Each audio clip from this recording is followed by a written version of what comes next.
Hala ka mga ka-over, grabe! Nakita ko na si Your Masbate Girl! Ang pinakamagandang YouTuber sa Masbate! Ang pinaka-crush ko sa buong mundo! Tara, lapitan natin siya! Hala, totoo ba to? Nakita na kita, Your Masbate Girl! Kung panaginip lang to, sana hindi na ako magising! Matagal kong iniintay ang pagkakataon na ito, pero ito na! Alam mo, Your Masbate Girl, saka ko lang nalaman ang kagandahan ng Masbate simula nung nakita kita. Noon gusto lang kita makita, pero ngayon gusto na kita. Naiya lang ako na umamin sa'yo sa Facebook dahil sa sobra mong ganda. Tingin ko kasi sa'yo para kang anghel na hindi pwedeng hawakan ng kahit sino pa.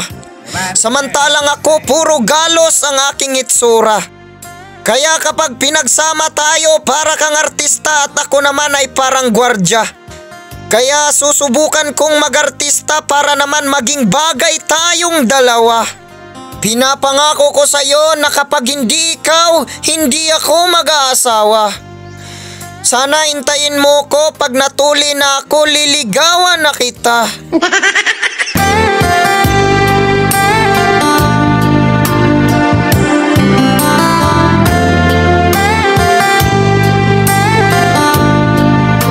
Ito ang kaganapan bago ko nahanap si Your Masbate Girl.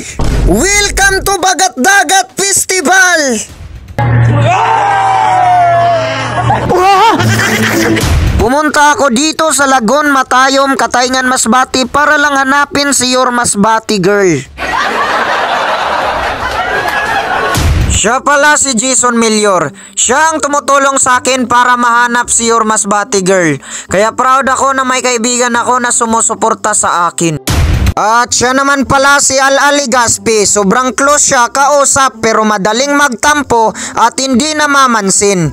Kapag nagtatampo na yan, kailangan mo talagang suyuin na parang jowa. At muntik ko na pala to maging bayaw kasi bata pa lang to, nagchat-chat na siya sa kapatid kong babae. At siya naman si Ron's TV. Siya ang pinakamagaling magbakla-baklaan sa team namin. Siya ang dahilan kaya gabi na kami nakapunta sa Bagat Dagat dahil pinaulan niya nung hapon. At hindi naman magpapahuli pero nahuli ang team ni Nanay Malunggay na si Jim Raimundo Gomez at Diwata ng Masbate. Sila ang pinakasikat na vlogger na kasama namin galing sa Palanas. Pero pasensya na, medyo malungkot sila ngayon dahil nasiraan ang kanilang motor.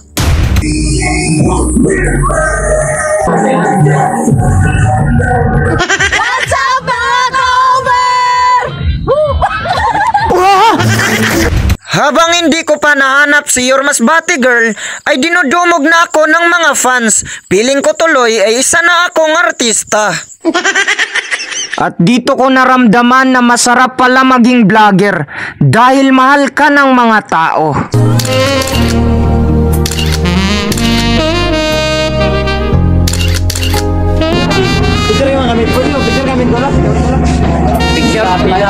Picture.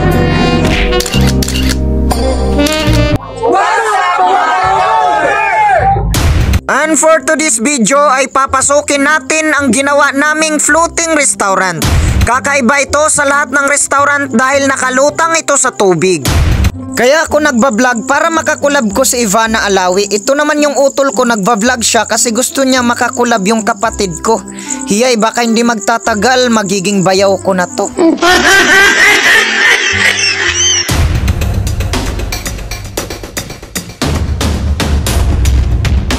At dito nga po pala ay kinukulit ako ng utol ko. Ang sabi niya magpa-picture nga daw siya sa akin.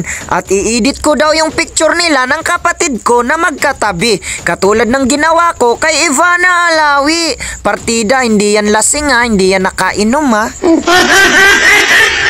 At dito nga ay pinasok na namin ang disco. Ngayon pa lang ako nakakita ng disco na nagpapasabog ng alikabok na kulay green. Nagkadumi tuloy ang mga damit namin.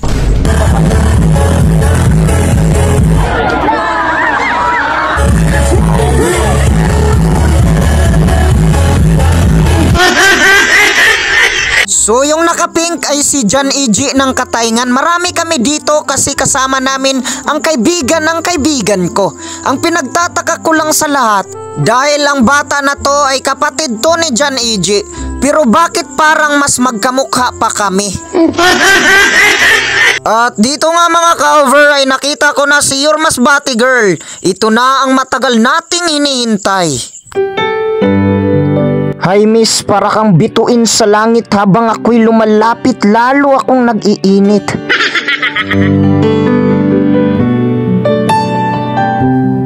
Para sa'yo to ang kakantahin ko ngayon, Yormas Bati Girl.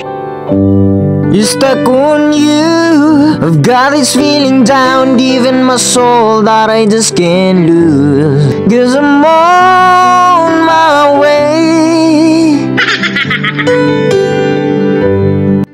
Gagi, kinilig ako mga ka-over. Isa pa nga.